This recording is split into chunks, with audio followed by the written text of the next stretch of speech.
Ada di tengah-tengah kita, lebih utama dari segala sesuatu. Hidup yang kekal.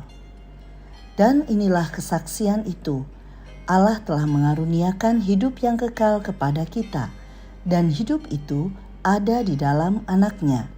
Barang siapa memiliki anak, ia memiliki hidup. Barang siapa tidak memiliki anak, ia tidak memiliki hidup. 1 Yohanes 5 ayat 11 dan 12.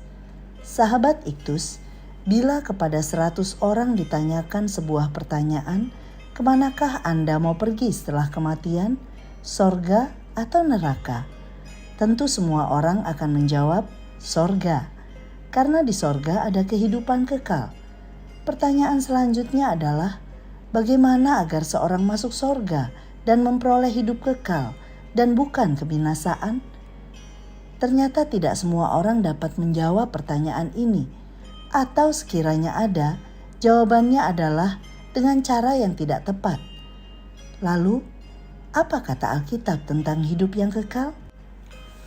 Dalam Alkitab Perjanjian Baru, ada dua kata yang dipakai untuk menjelaskan kata hidup, yaitu bios dan zoe. Kata bios berarti hidup secara fisik atau tubuh jasmani, yaitu kehidupan sehari-hari dalam waktu yang sementara ini. Seorang nampaknya hidup karena bergerak dan beraktivitas, tetapi sesungguhnya rohnya mati. Sedangkan kata zoe memiliki arti hidup yang kekal di dalam Tuhan Yesus. Inilah kehidupan yang sesungguhnya selama-lamanya.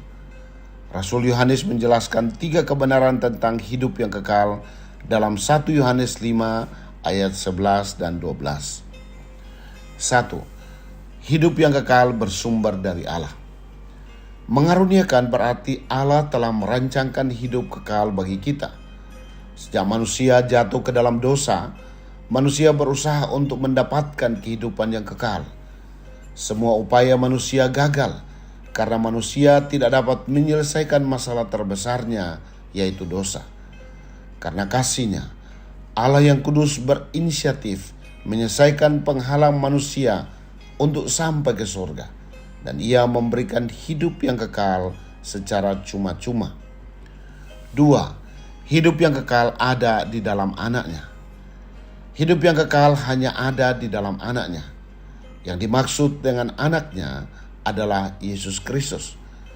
Karena Ia telah menyelesaikan masalah terbesar manusia, yaitu dosa, dengan kematiannya di kayu salib. Bandingkan 1 Petrus 2 ayat 24. Supaya setiap orang yang percaya memperoleh hidup di dalam namanya. Jika seorang menolak Anak, yang adalah hidup itu sendiri, maka ia membangkitkan murka Allah dan menyerahkan diri kepada maut. 3. Hidup yang kekal dimiliki oleh orang yang memiliki Yesus. Barang siapa memiliki Anak, ia memiliki hidup. Kata memiliki artinya bersatu dengan Anak. Jika seorang bersatu dengan Anak, maka ia akan bersatu dengan hidup yang kekal. Seseorang dapat menjadi anak Allah atau memperoleh hidup yang kekal bila ia percaya dan menerima Yesus Kristus sebagai Tuhan dan Juru Selamat pribadinya. Yohanes 1 ayat 12. Sahabat Iktus yang dikasihi Tuhan, apakah aku menyadari bahwa hidup yang kekal adalah pemberian Allah secara cuma-cuma?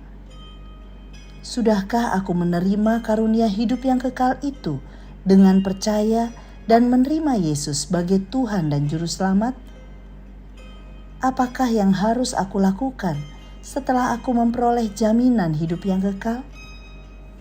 Tuhan Yesus, terima kasih untuk pemberian terbaik dalam hidupku, bahwa Engkau telah memberikan hidup yang kekal kepadaku sejak aku percaya dan menerima Engkau di dalam hatiku sebagai Tuhan dan Juru Selamat pribadi. Aku menyadari masih banyak orang yang sedang berjalan menuju kebinasaan. Maka aku yang telah diselamatkan memiliki tanggung jawab untuk menyerukan kabar keselamatan di dalam Yesus Kristus. Ya Yesus, Aku merindukan kebahagiaan kekal di sorga, bersama semua orang yang kucintai, bahkan semua orang dari segala suku dan kaum dan bahasa. Pakailah aku untuk bersaksi kepada mereka. Amin. Aku datang supaya mereka mempunyai hidup dan mempunyainya dalam segala kelimpahan.